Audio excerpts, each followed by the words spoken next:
राधे राधे प्रभु। राधे राधे महाराज जी।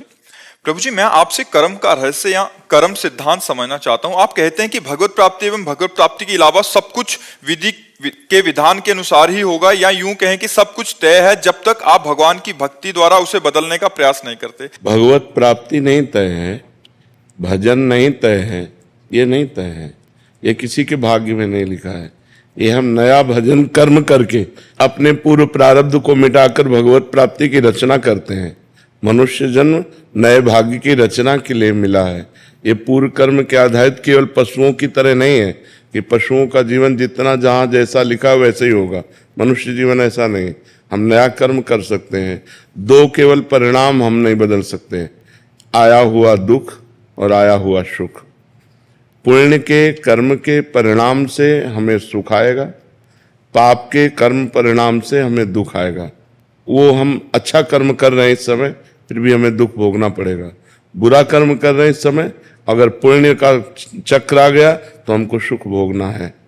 पाप करते हुए भी वो सुख भोग रहा है, पुण्य करते हुए भी वो दुख भोग रहा है, क्योंकि उसका पाप का कर्म फल लग गया। इस समय वो पुण्य कर रहा है तो उसे दुख भोगना पड़ेगा। वो पाप कर्म कर रहा है, पुण्य का योग लग गया, उसे सुख भोगना पड़ेगा। लेकिन भगवत प्राप्ति नहीं भाग्य में लिखी है। इसके लिए हमको कमर कस के पूर्ण प्रयास करके साधना करनी पड़ती है। संसार के भोगों का त्याग, संसार की ममता आसक्ति का त्याग, सांसारिक वासनाओं का त्याग, खूब उपासना के द्वारा जो हमारा मन है उसे पहले डिलीट करना है। गंदी बातें जितनी भरी हैं सब हटानी है, मन को खाली करना है और उसमें भगवान का नाम, भगवान का रूप, भगवान की लीला, भगवान के गुण, भगवान के भक्तों की महिमा ये भरनी है। तो जब मन पवित्र हो जाता है, निर्मल हो जाता है, वो भगवत साक्षात्कार कर लेता है। ये करना पड़ता है, ये भाग्य से नहीं होता, ये करना पड़ता है। महाराज जी कह रहे हैं कि जब प्रभु ने अपने आप से ही अपने आप का सृजन कर रहे हैं, विनाश क्या कर तुम रहे हैं, अपने को ब्रह्म मान रहे हो? नहीं मान रहे ना, तो भोगो ना। फिर कर्ता भोक्ता बन करके कर्मों का फल आपको भोगना पड़ेगा। अगर आप ब्रह्म स्वरूप में स्थित हो गए अपने स्वरूप में, तो आपका सब कर्म नष्ट हो। नाम जप से हाँ, नाम जप से।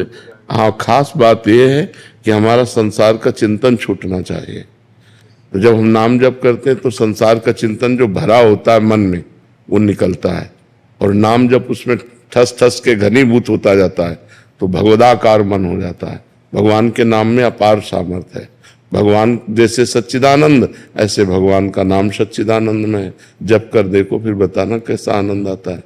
कोई भी कार्य करे तो पहले करके तो देखे, तब उसका परिणाम समझ में आएगा। केवल अनुमान से भगवान के मार्ग में तो चला नहीं जाता, अनुभव से चला जाता है। ये केवल अनुमान से नहीं चला जाता, अनुभव से चला जाता है। अनुभव गम्य भजें जे संता। तो जब तक आपको अनुभव नहीं होगा तब तक आपकी बुद्धि मानेगी नहीं ना। तो उसके लिए आपको जप करना पड़ेगा, पवित्र आचरण करने पड़ेंगे, पवित्र भोजन पाना पड़ेगा, पवित्र विचार रखने पड़ेंगे, तब परम पवित्र भगवान की तरफ आगे बढ़ सकते हैं। नहीं तो अपवित्र संसार में ही मन रमण करता है।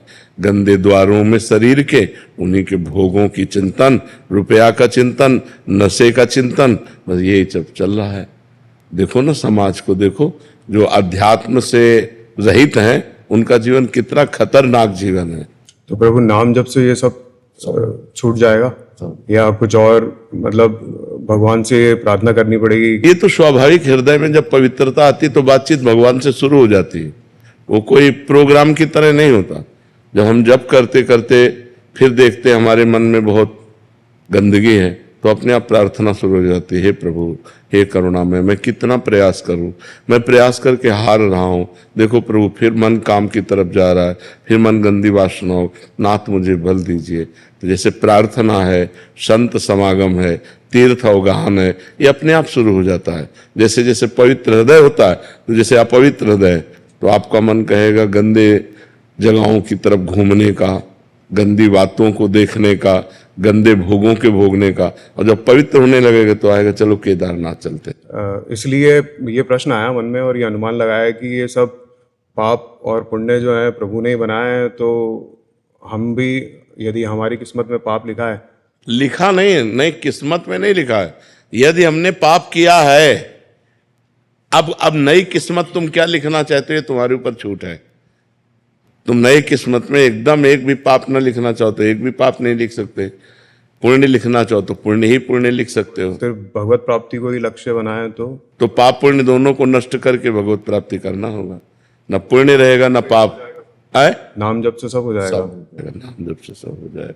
जिनको राम कहना भी नहीं आता था वो जब मरा शुरू किए तो ब्रह्म ऋषि हो गए कि नहीं हो गए।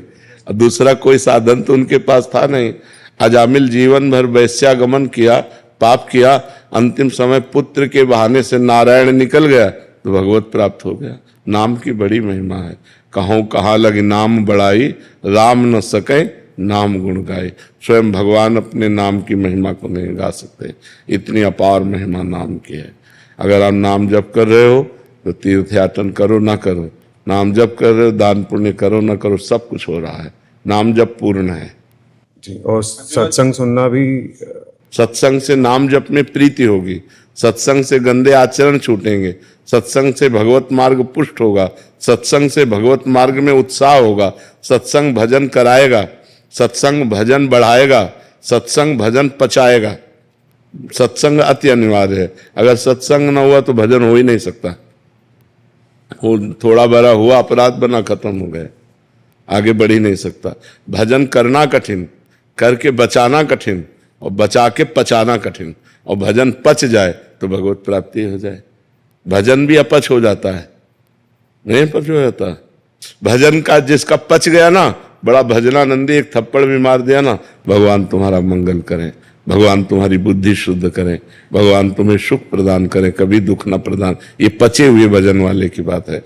करत जे अनशहन निंदक तिन्हु पे अनुग्रह किए।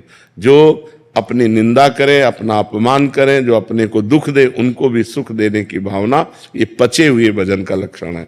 उसका भजन पच रहा है। जैसे चावल पक जाए ना, कहीं से भी दबाव दब जाता है, ऐसे भजनानंदी जो संत हैं जिनका भजन पच गया है, बड़े दैन्य, बड़े कोमल, बड़े सरल स्वभाव के, उनमें कटुता नहीं मिलेगी, उनमें कठोरता नहीं मिलेगी। संत सरल चित जगत हित, जान स्वभाव स्नेह।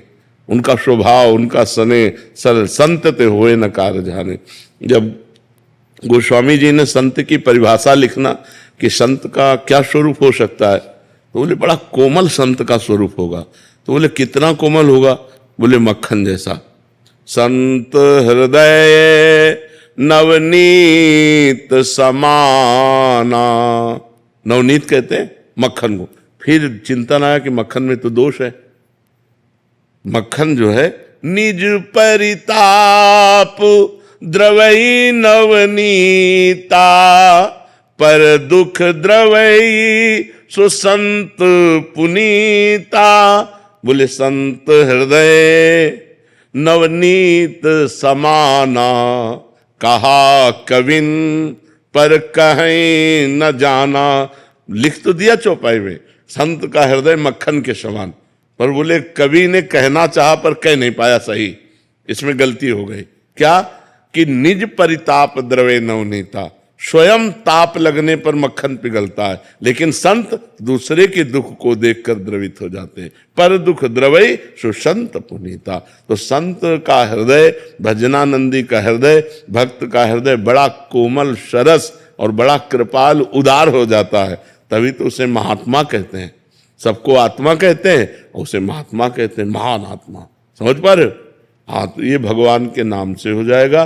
भगवान के चरित्र सुनो, शास्त्र स्वाध्याय करो, सत्संग करो, अध्यात्म में चलो, तो तुम महान बन जाओगे, तुम्हारा हृदय महान हो जाएगा।